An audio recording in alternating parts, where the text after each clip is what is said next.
La mission à travers la profession. La difficulté pour le Congolais de sortir du sous-développement total a son fondement dans un confort des antivaleurs.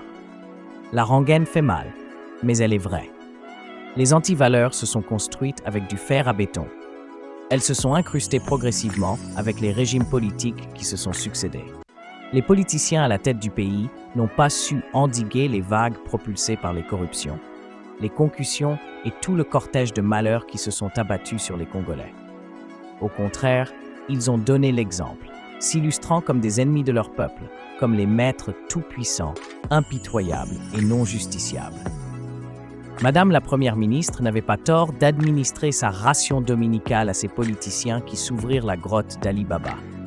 Nous aimerons ressasser les deux mots mis en exergue pour leur gouverne. Ces deux mots ont été galvaudés depuis le régime de Mobutu, où nous avons vu des politiciens faire carrière comme Premier ministre et le cas échéant comme gardien privilégié d'un ministère devenu le fortin inexpugnable de sa famille, voire de son clan. En République démocratique du Congo, il n'y a rien de nouveau sous le soleil de nos politiques. Il est plus que temps de décourager ces pratiques nocives pour le développement du pays, pour la considération extérieure du pays et pour la préparation des futures élites politiques. Être ministre n'est pas une profession. Madame Suminoa était convaincante dans son sermon.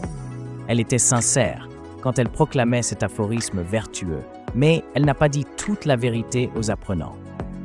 L'arène politique en RDC est un panier à crabes. Dès que l'on s'y installe, on y prend goût et la pratique est d'y rester le plus longtemps possible, qu'importe la relativité de compétences qu'on distille. Le mal est quand celui qui n'est pas exemplaire, le cancre, le corrompu, revient devant la face effarée de tout le monde et dans l'indifférence de celui qui l'a fait revenir.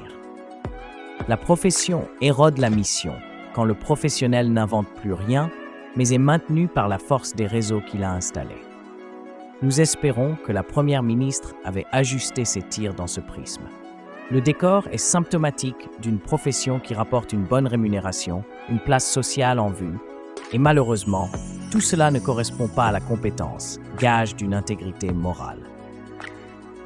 Les politiciens congolais bien placés et ne jouissant pas toujours d'un quotient intellectuel enviable durent plus souvent que les plus compétentes, moins avertis et moins portés dans les tripatouillages.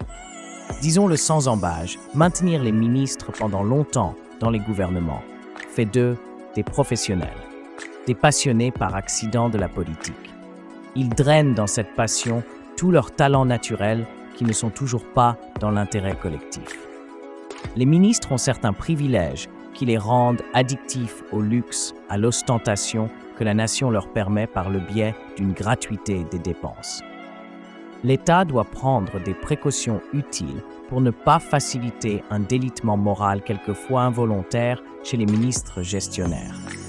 L'État devrait ériger des garde-fous susceptibles d'aider à l'élaboration des lois sévères contre les faits de corruption et toute autre malversation financière.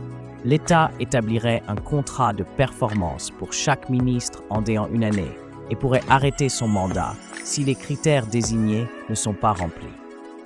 Les ministres congolais qui font carrière, généralement, diminuent progressivement l'enthousiasme qu'ils avaient de leur mission et rejoignent facilement les centres d'intérêt qui leur tiennent à cœur, sans une conformité aux intérêts publics. Nous le constatons visiblement à l'Assemblée nationale, où les honorables députés sont pour la plupart des honorables commerçants à l'affût du bénéfice. D'autres, sans vergogne, sont les commandants d'une milice qu'ils approvisionnent en armes légères pour la sécurité de leurs carrés miniers. La redevabilité envers le citoyen congolais. Rendre des comptes suppose qu'on est en position de serviteur ou de collaborateur subordonné. Les ministres sont les serviteurs du peuple, et souvent ils ne le savent pas ou carrément. Ils décident de ne pas le savoir. Un ministre malhonnête, sans état d'âme, se servira à la caisse où est logé l'argent, en position de gestionnaire au détriment des employés. Les faits sont avérés dans beaucoup de ministères ou des agences financières. Après avoir reçu l'ordre d'exécuter une mission, l'exécutant rend compte de l'accomplissement de la mission.